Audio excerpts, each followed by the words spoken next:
of the things I want to make sure everybody understands is radiant floor heat and our product go hand in hand with a mini split or a forced air heat system. We're not trying to tell anybody use only our product. It really is a complementary system, and we're going to talk a little bit about that as we go through this. But we're going to focus on a lot of the benefits of radiant floor heat.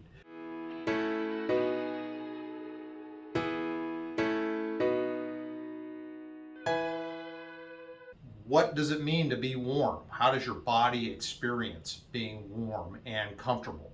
And it's really all about balance. So if your core is 98.6 degrees, your skin is going to be 93 degrees, it means the air is probably 80 degrees ambient temperature, your body's going to feel like it's in balance and like you're comfortable. And what happens when you get out of balance, you start to feel uncomfortable, either too hot or too cold. And just keep one thing in mind, that 80-degree number, we're going to come back to that in a little while. So remember that, ambient air temperature, 80 degrees. But the key really not to feel cold is you don't want to give away your heat.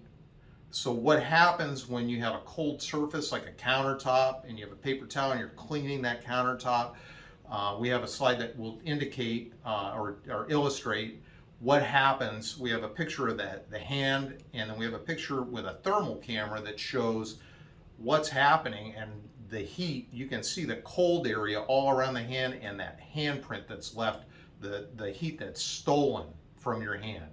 And that's one of the things that we want to try and alleviate with radiant heat. A really striking example that drives this home is in a bathroom where you have a toilet and you sit down. You're going to leave a lot of heat behind, both through your feet and from where you sit. That's a really striking example of how much heat you lose everywhere. And so, and this doesn't just happen immediately. It goes on for a while. So if you look at what happens, we have Maddie the dog laying on the floor, and she rolls. You can see not just where the heat where she is, but you can see the thermal transfer that's happening, what's left over even after she's rolled off that space. So really the takeaway from that is a cold floor, or a cold anything, but especially a cold floor, is going to steal heat from you. It's going to steal heat from everything in the room, including you.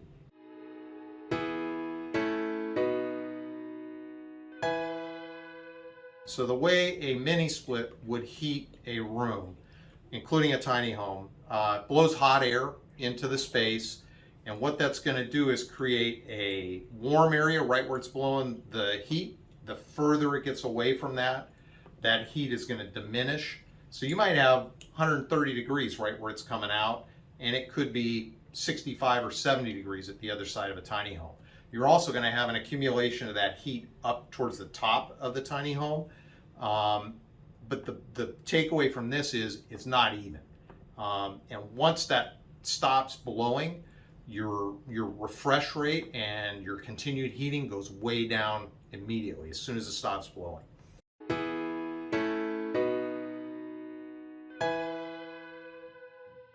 Moving on to how radiant heat works. Radiant heat heats by light. So if you look at light waves, you've got everything from far off to the left side of the screen, microwaves, into infrared heat, which is infrared light, which is what makes heat, and that's what our product generates. You move into visible light, and then you move to UV, which is what's going to cause sunburn, and then you go off the chart from there into other types of light waves. What we're really considering is visible light and IR, infrared light. So if we look at a person out in the sunshine, they are getting visible light. You can see this person's lit up. She's getting direct radiation, IR radiation from the sun, and that's going to make her feel warmth. If you go into the shade, you block that and you don't feel that warmth anymore. The ambient temperature is still the same around you, but you're no longer feeling that direct radiation. You don't feel that heat.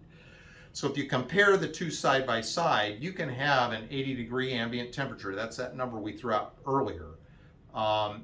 With the addition of the IR radiation, you're going to be too hot.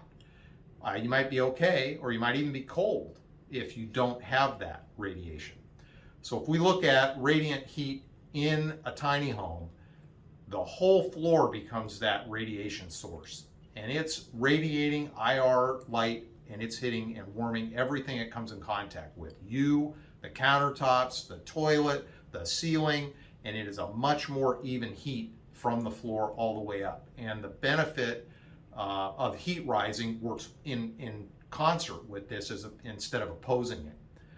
So one of the things that can be great, or the things that can be great with a mini split and radiant heat working together, is you get this much more even heat, but you can also have air exchange that you need. Nobody wants to be in a tiny house totally sealed up. You need your mini split to be able to help move air when it's cold outside.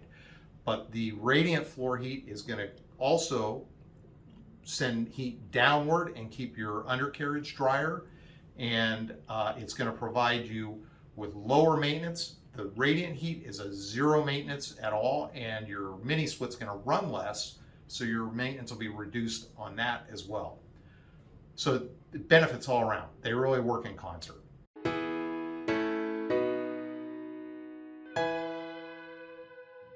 There's a couple of myths as I've been out talking to people in the field that have come up over and over and over again.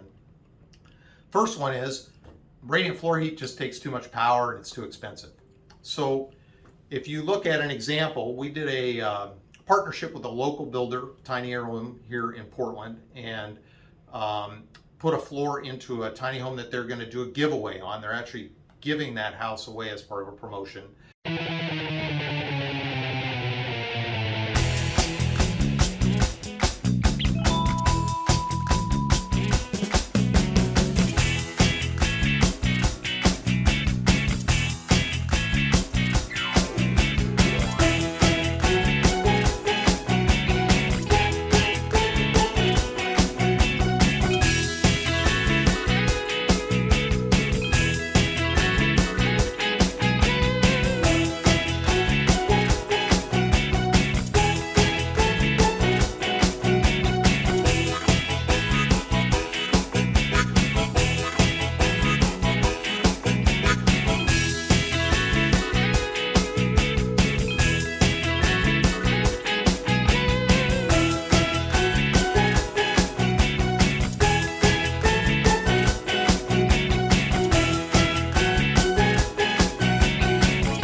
The second big thing that I've heard out there is, especially in talking to people who want off-grid application, is 6 watt per channel, or excuse me, 6 watt per square foot is more efficient than a 15 watt per square foot system. So the limit regulatory that you can run a radiant heat floor at is 15 watts. And ours and most run somewhere between 13 and 15. There are 6 watt systems out there, but the comparison is if you run a 6 watt system and a 15 watt system, in order to get to the same amount of heating, you're going to have to run the 6 watt system way more. And at some point you get to a point where you can't keep up with that system. It's maxed out, there's no more headroom. It's operating at 100% capacity, and a 15 watt system can run more. And that's based on the duty cycle that it runs on.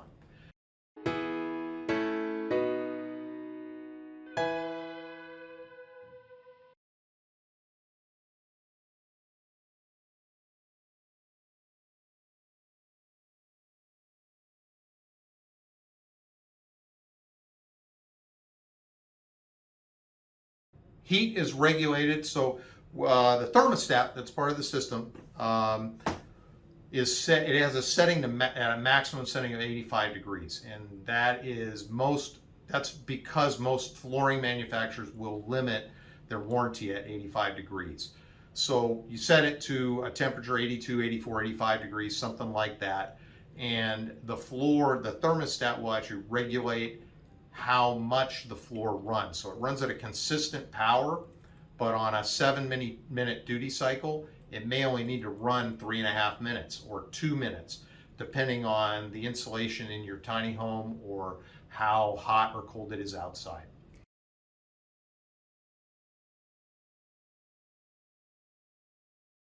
So this system definitely can work off solar. You would treat this like any other appliance and budget your power needs based on that. It's going to run for a solar system probably on 120 volt, and the draw is going to be dependent on the size of the system. So it could be anything from, depending on how much you have, 3 to 15 amps.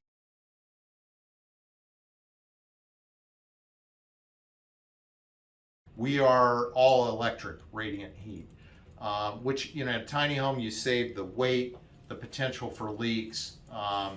In some RV situations, you've already got the water heater and other things that are made to be able to deal with putting in a hydronic system. Most tiny homes are not going to have that, so there's no advantage. It's not an easy add-on to put a hydronic system in a tiny home. It's a lot of work.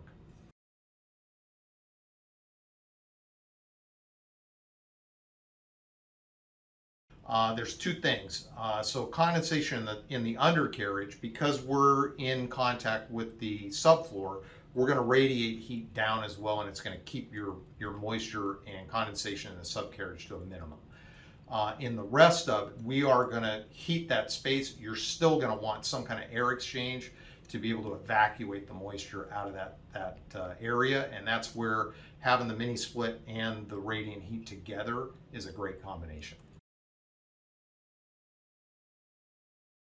Our product is sold through installers or builders. So if you're an end user, you're going to want to partner up with an installer or whoever's building your tiny home to be able to purchase the product through them. Before, in the design portion of your build, because you want to be able to budget for your power requirements, you want to be able to budget for the dollars that are going to go into the unit, and also what type and how much you think you're going to run your other types of heating. It really factors in as part of that whole system. So sooner the better, earlier in the process. Not directly. Now, if you have some conversion, it's a purely electric system. Ours are designed to run on primarily 120 or 240 volt. We can do 208 also. But not directly from any type of a propane or any kind of gas source like that. This is a system that could be installed by an end user.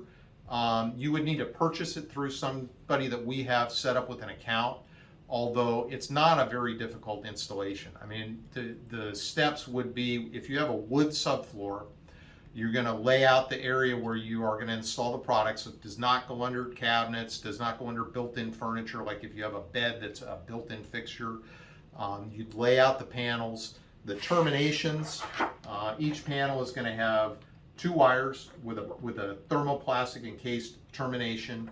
We have a template so that you can draw where those recesses are going to go. You're going to want to use a router or a chisel to recess so that those can lay in to make a flush surface with the top of your subfloor.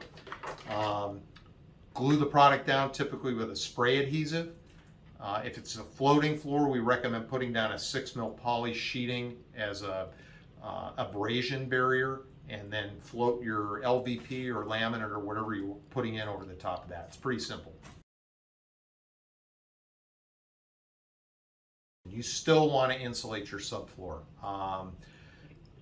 You don't want to lose half your heat down through the subfloor. It's an advantage that you will get some heating going down, but you want most of your heating coming up. And in addition to that, we're not going to cover 100% of the subfloor. So all those areas that don't have our product, you still want to have insulation. Pre-terminated terminals, you got about a 30 mil film, and these are less than a quarter of an inch, about 3/16. So it's not a deep, not a deep cut, not a deep router at all.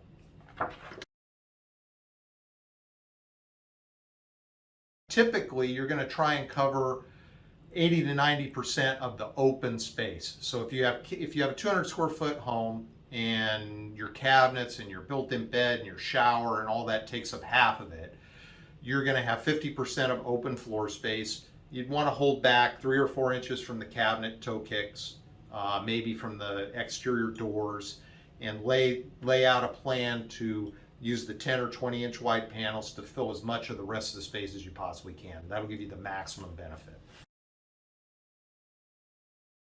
This is our website. It's goldheat.com, and we have a service number.